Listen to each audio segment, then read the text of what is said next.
So hey guys, welcome to Study Station. आज हम बात करेंगे एजुकेशनल साइकोलॉजी के बारे में, इसके meaning, nature, scope and role के बारे में। तो सबसे पहले हम जान लेते हैं एजुकेशनल साइकोलॉजी के बारे में कि एजुकेशनल साइकोलॉजी होती क्या है। तो एजुकेशनल साइकोलॉजी जो है वो दो वर्ड से मिलकर बनी है, एजुकेशन एंड साइकोलॉजी। तो एजुकेशन से हम क्या समझते हैं? तो एजुकेशन क्या है? Is an independent field of study. तो एजुकेशन क्या है? एक अलग ही अपनी एक फील्ड ऑफ स्टडी है। सेकंड है education as an instrument of social change. तो जो एजुकेशन है वो एक इंस्ट्रूमेंट है सोसाइटी में चेंज लाने का। ठीक है। थर्ड पॉइंट है हमारा, education is the creator of the society. और एजुकेशन ही है जो सोसाइटी को क्रिएट करती है। फोर्थ पॉइंट है एजुकेशन इज़ फॉर फ्यूचर। तो एजुकेशन जो है वो हमें फ्यूचर के लिए तैयार करती है, राइट। देन उसके बाद है education as a part of development. और एजुकेशन जो है वो डेवलपमेंट का ही पार्ट है। नेक्स्ट है एजुकेशन एज एन इन्वेस्टमेंट और बेस्ट इन्वेस्टमेंट। और ये तो हम सभी जानते हैं कि एजुकेशन से बड़ी इन्वेस्टमेंट कोई भी नहीं है। अगर हम किसी को एजुकेट कर रहे हैं तो ये जो है ये एक बहुत ही बड़ी बात है, क्योंकि एजुकेशन से ये है जो हम किसी की लाइफ जो है वो चेंज कर सकते हैं। इतना तो हमें पता है, राइट। तो ये बात होगी एजुकेशन की। अब हम बात करते हैं साइकोलॉजी की। तो साइकोलॉजी जो है वो क्या कहते हैं, साइकोलॉजी जो है वो ग्रीक वर्ड से लिया गया है। या सो साइकोलॉजी जो है वो ग्रीक वर्ड से लिया गया है, साइकी एंड लोकस। जिसमें जो साइकी है उसका मीनिंग होता है सोल, मतलब आत्मा, और लोगोस मतलब स्टडी या फिर साइंस। तो साइकोलॉजी क्या है? Study of soul. तो आगे बात करते हैं कि first it was a branch of philosophy, then with development it become an independent field of study. तो पहले क्या था कि जो साइकोलॉजी थी वो फ़िलोसफी की, ऐसा समझा जाता था कि ये एक फ़िलोसफी की ब्रांच है। पर अगर हम आज की बात करें तो ये क्या है, ये एक इंडिपेंडेंट फील्ड ऑफ स्टडी बन चुकी है, राइट। तो आगे बढ़ते हैं। First psychology lost its soul, then it lost its mind and then consciousness. तो इसका क्या मतलब है कि पहले मतलब बहुत पहले जो है साइकोलॉजी को क्या समझा जाता था? Study of soul. पर उसके उसके बाद जो है कई जो फिलोसोफर्स आए, साइकोलॉजिस्ट आए, उन्होंने कहा कि ये जो है वो एक सोल की स्टडी नहीं है, ये माइंड की स्टडी है। और उसके बाद लोगों ने बोला कि माइंड की स्टडी कैसे हो सकती है, ये तो मतलब माइंड तो बहुत कॉम्प्लेक्स चीज़ है, तो ये माइंड की स्टडी नहीं है, ये कॉन्शियसनेस की स्टडी है। फिर इसे कॉन्शियसनेस की स्टडी बोला गया। पर आज जो है इसे स्टडी ऑफ बिहेवियर बोला जाता है कि हम हमारे बिहेवियर को स्टडी करना जो है वही साइकोलॉजी है, राइट।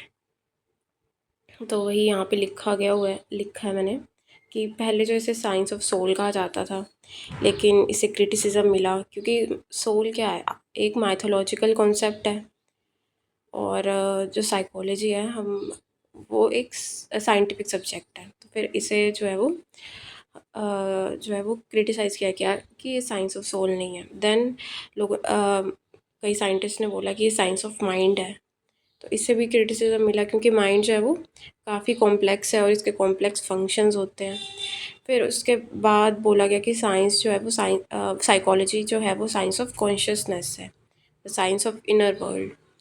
तो मतलब ठीक है, इसके बाद अब जो है वो इसे बोला जाता है साइंस ऑफ बिहेवियर, जो कि है सोशल, इमोशनल और एकेडमिकल सेटिंग में हमारा क्या बिहेवियर रहता है उसकी स्टडी को हम क्या कहते हैं?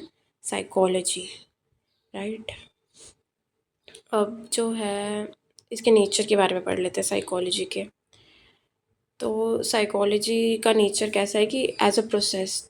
तो साइकोलॉजी जो है वो एक प्रोसेस की तरह है, मतलब हम साइकोलॉजी पढ़ते हैं तो किसी के बिहेवियर तो एक प्रोसेस है, right, as a continuous process. और ये चलता रहता है, ऐसा नहीं है रुक जाता है, राइट।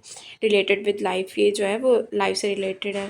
डेवलपमेंट ऑफ कैपेसिटीज़, और ये कैपेसिटीज़ डेवलप करता है ह्यूमन में।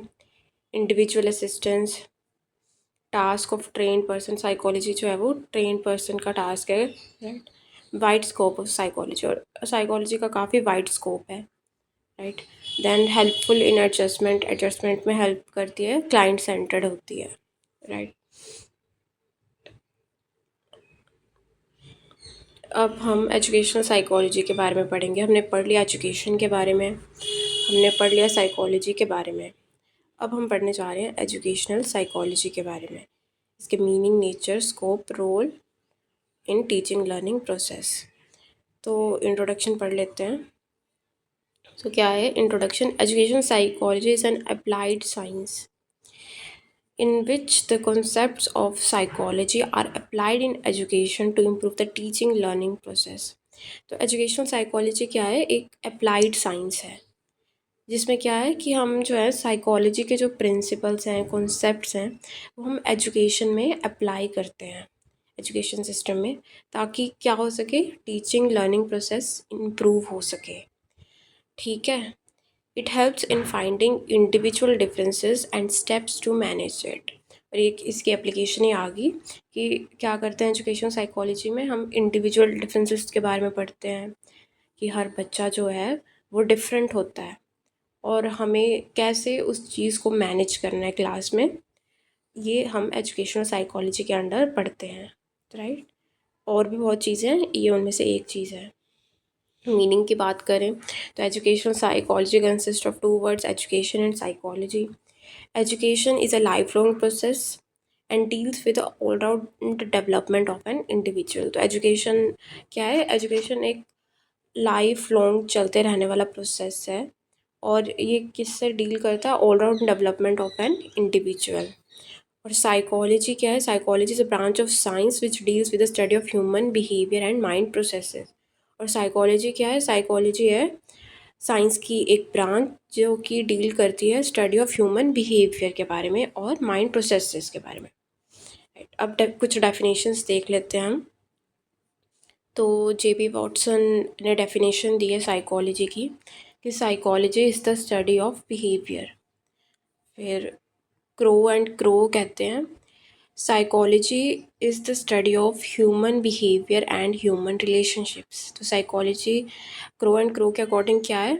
Study of human behaviour and human relationships. फिर स्किनर की बात करते हैं।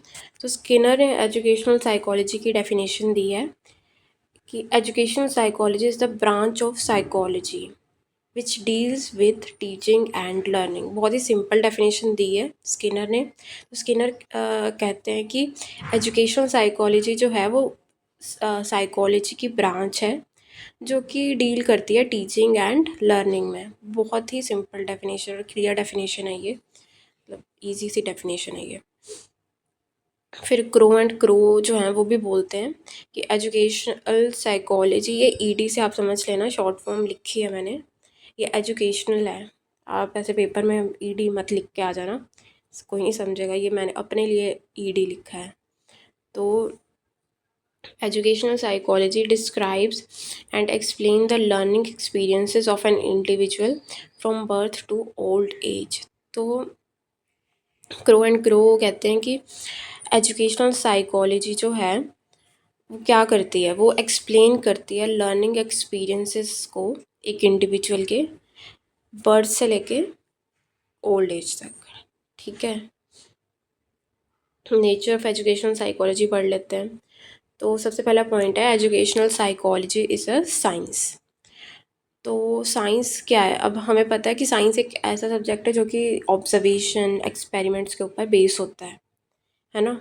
और अगर हम एजुकेशनल साइकोलॉजी की बात करें तो ये भी क्या है? एजुकेशनल साइकोलॉजी में क्या करते हैं हम साइकोलॉजी के प्रिंसिपल्स अप्लाई करते हैं। और साइकोलॉजी भी क्या है? वो भी बेस है एक्सपेरिमेंट्स के ऊपर, ऑब्जर्वेशन के ऊपर। तो एजुकेशनल साइकोलॉजी में भी हम जो है वो बच्चों को ऑब्जर्व करते हैं, राइट। डिफरेंट डिफरेंट टेक्निक्स बनाई जाती हैं ताकि एजुकेशन, टीचिंग, लर्निंग को अच्छा बनाया जा सके और मैक्सिमम आउटपुट जो है वो हम ले सकें एजुकेशन से। तो तो डेफिनेटली एजुकेशनल साइकोलॉजी भी क्या है, एक साइंस है। नेक्स्ट हम बात करते हैं कि it is a positive science. तो एजुकेशनल साइकोलॉजी से हम क्या कर रहे हैं, हम जो है वो पॉजिटिव चेंज लेके आ रहे हैं, हम कुछ अच्छा काम कर रहे हैं, राइट। हम पॉजिटिव एटीट्यूड डेवलप कर रहे हैं, तो ये एक पॉजिटिव साइंस है, ठीक है। नेक्स्ट है it is an applied science. तो एक अप्लाइड साइंस है। अप्लाइड साइंस कैसे है, क्योंकि हम साइकोलॉजी को अप्लाई कर रहे हैं एजुकेशन में, तो ये क्या है, एक अप्लाइड साइंस है। नेक्स्ट पॉइंट है it is a social science. अब सोशल साइंस कैसे है, तो एजुकेशनल साइकोलॉजी जो है वो बच्चों मतलब बच्चे जैसे teaching learning process, student, teacher, right, इन सब से डील कर रही है। मतलब इन सब के ऊपर इन जो है वो एजुकेशनल साइकोलॉजी का फोकस है।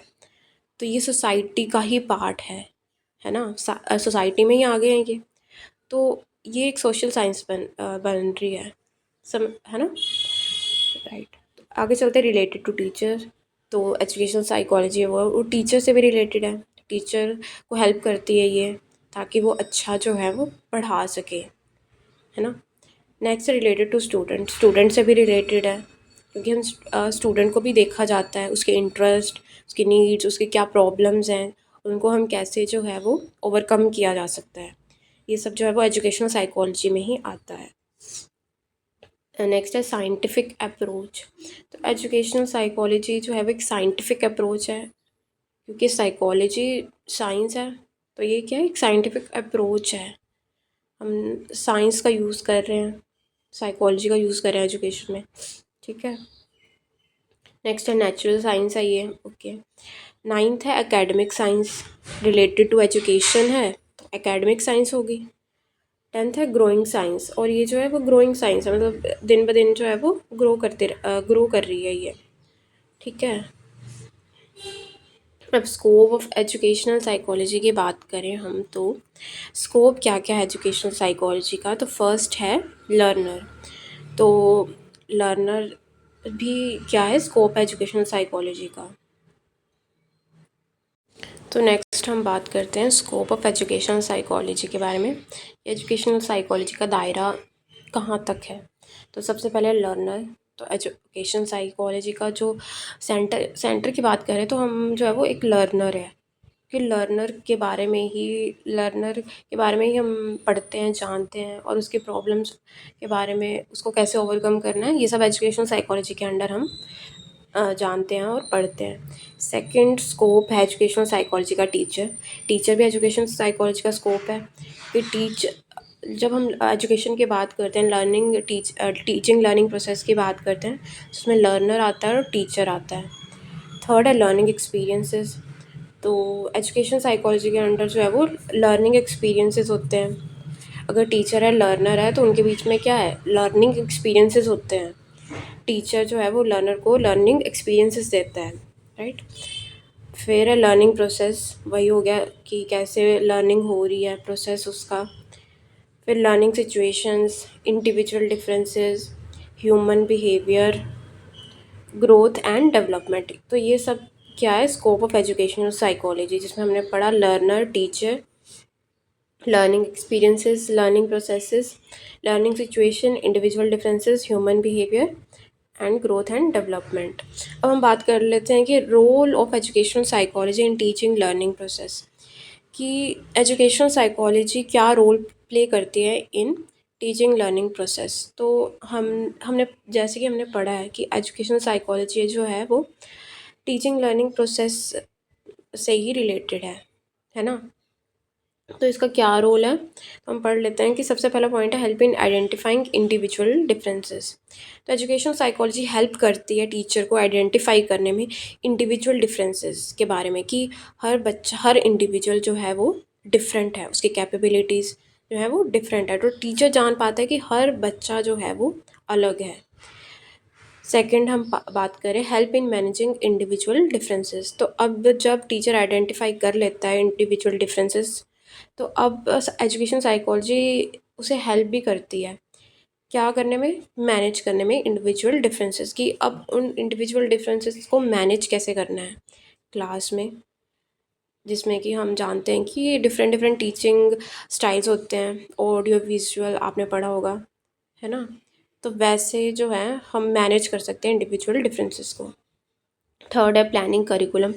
अब एजुकेशनल साइकोलॉजी जो है वो करिकुलम को भी प्लान करने में हेल्प करती है। वो बताती है कि हमें जो है वो हर डेवलप उसके मतलब इमोशनल, फिज़िकल, सोशल हर डेवलपमेंट जो है वो होनी चाहिए और करिकुलम भी उसके अकॉर्डिंग प्लान होना चाहिए।